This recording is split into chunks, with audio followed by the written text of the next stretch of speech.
Xbox is focusing on getting as many Xbox Game Pass subscribers as possible, and they're putting xCloud everywhere to reach a new massive audience. I say put xCloud on Switch, let people get a free taste, and then put Master Chief in Smash, break the internet, and watch millions of new subscribers pour in. Boom, Microsoft, hire me.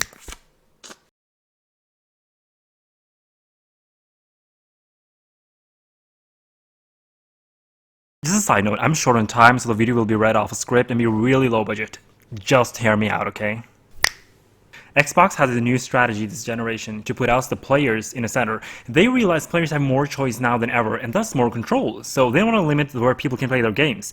That's exactly what their cloud streaming service xCloud is being made, to broaden their audience to absolutely anyone, gamers and non-gamers alike, by lowering the entry barriers and making it really easy for anyone to start playing.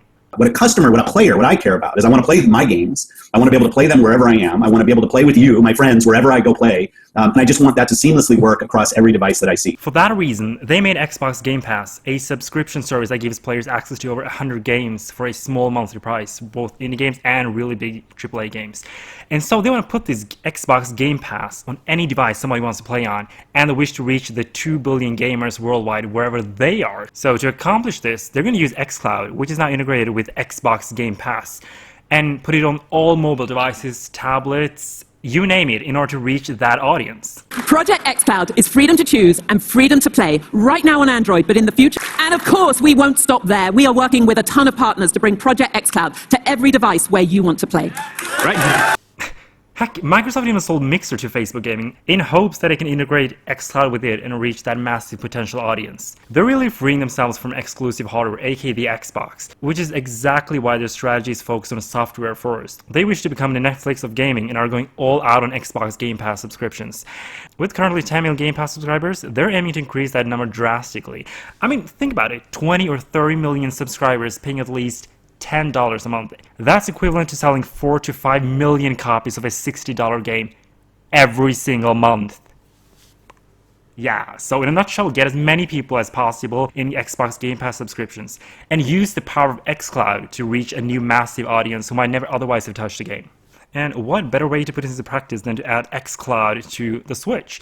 It's a mobile device with currently a user base of 55 million gamers and growing at a record pace. They'd be stupid not to reach such a perfect audience, especially since the graphics leap of next gen will mean more Switch owners will like a dedicated home console along with their portable Switches, either an Xbox Series X or a PS5. So in a lot of ways, Switch can be a portable extension to Xbox, meaning people can keep on playing their Xbox games on xCloud on Switch while on the go. So Switch isn't really competing with Xbox and PlayStation as it fills its own need, portability. And besides, cloud gaming has already made its way on the Switch with the Resident Evil 7 and Assassin's Creed Odyssey, but it was limited to Japan only. Microsoft's biggest business is actually in cloud infrastructure. It's called Azure. So they already have the biggest advantage worldwide to make that cloud gaming possible and make it really great. So here's what Xbox should do. Put xCloud, which comes with Game Pass, on the Switch. Make it free to try out or put like an offer of $1 for 3 months, thereby enabling Switch owners to get a taste of Xbox games through streaming and letting them open up to Xbox. And finally, watch them buy an Xbox console and fully experienced Xbox Game Pass on it, which should already be included in the subscription of xCloud. And that's how you win next generation Xbox. Hire me. But there's another big factor to take into account here, which is how Xbox has been really struggling to get a foothold in the Japanese market, where their sales numbers have been abysmal. I mean, they tried hard with Xbox 360 and it did help a bit, but ultimately it didn't quite work out. And for Xbox One, it has like 150,000 units sold over there in 6 years, which is horrible, come on. The thing about Japan is that handheld and mobile gaming is big there, so Switch is really killing it there with currently a 14 million strong user base. And most of the top selling games in Japan are by Nintendo. Heck, even Microsoft's best selling game in Japan is Minecraft on Switch. So what better way to penetrate that market than to put xCloud on the Switch? Xbox just needs more Japanese games and exclusives, something Phil Spencer has already talked about going all in on next generation.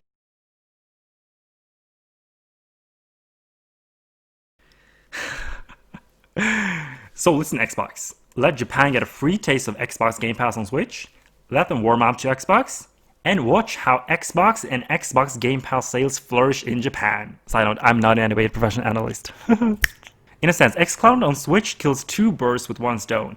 It brings exposure to a gamer base of 55 million potential subscribers, and finally lets Xbox have real exposure and a chance to get a growing fan base of gamers in Japan. But wait, PlayStation is also thinking about this business model with their streaming service PS Now on the Switch.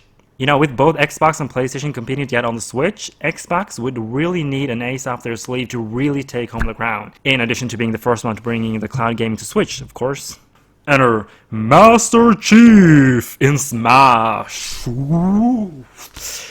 What better way to shatter the whole internet than to include the mascot of Xbox in a Nintendo best-selling game? We've all seen the flirty relationship between the two gaming giants for the last couple of years, with Minecraft on Wii U and Switch, including crossplay, former exclusive games like Cuphead and Ori on the Switch, and Banjo and Kazooie in Smash. And the most insane thing is that Nintendo actually put a large chunk of Mario-related skins and texture packs on the Wii U and Switch version of Minecraft, which, as a senior manager of Nintendo's third-party relations, Damon Baker said, is the most IP integration in a third-party game that he can remember. In other words, Mario and Master Chief can already duel it out officially in Minecraft since 2016. Yeah, but can you believe that? But the circumstances at that time were that Nintendo were in dire times during Wii U's immense failure, so despite vowing not to hit the mobile market, prior to that, they had to give in to save themselves from Wii U's losses.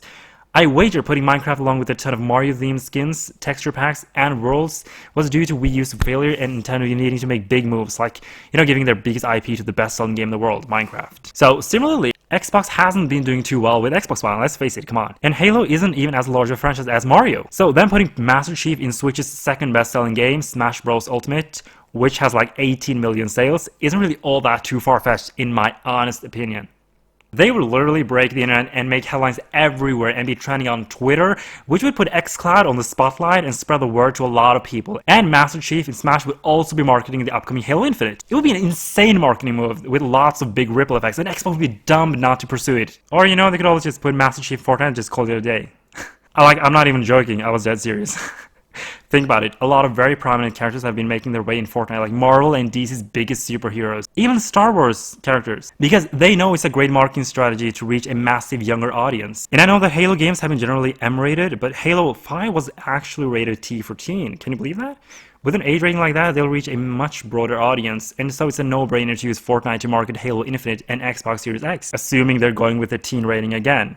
So it makes a lot of sense, to be honest. I know what you're thinking, there's no way on earth Xbox would tarnish Master Chief like that in Fortnite. Well, they could always just include a generic Spartan skin and call it a day. Just like how Dead or Alive 4 got a Spartan character instead of Master Chief, because he didn't make sense story-wise to include, or so they say. But why then bother having him in Smash? Well, the Fortnite skin would be marketed to a general audience in order for them to buy Xbox Series X, or, you know, the cheaper, rumored Lockhart version, and Halo Infinite, along with Xbox Game Pass, of course. But Chief in Smash can also happen along with the Fortnite skin, you know, to target the Switch audience along with the promotion of xCloud on Switch. But wouldn't putting xCloud on Switch cannibalize sales of Switch games? You're saying? As we know, Xbox Game Pass has many indie titles that also exist on the Switch. But remember that Phil Spencer, the head of Xbox, said that Game Pass actually helps games get more exposure and sales. In-game Death Square recently said that putting their game on Game Pass actually increased the sales of their Switch version. Yeah. With Game Pass on Switch through xCloud, Switch games get more exposure and thus increase sales on the Switch platform. And Xbox gets more Xbox Game Pass subscribers, which is the only thing they really care about. It's a win-win situation from all angles. The only downside I can really think of is that Switch's docked mode may be replaced entirely with an Xbox console for them.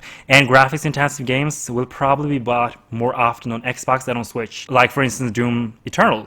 But then again, Doom Eternal for Switch has another appeal. Portability. But it would be kind of bad if Nintendo is planning on releasing a Switch Pro version later down the line.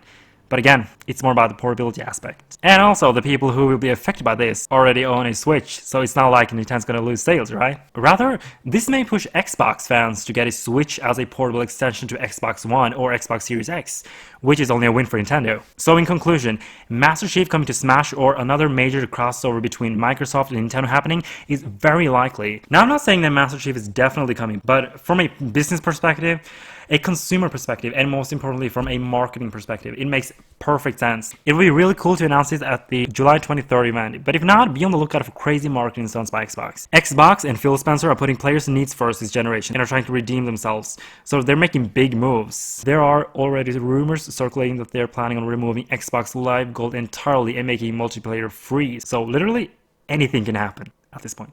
Thanks for watching, stay Zane. I just really suck at this game. You know, there is noticeable latency. I mean, it's definitely definitely not a perfect experience by any means, but it's manageable, it's reasonable.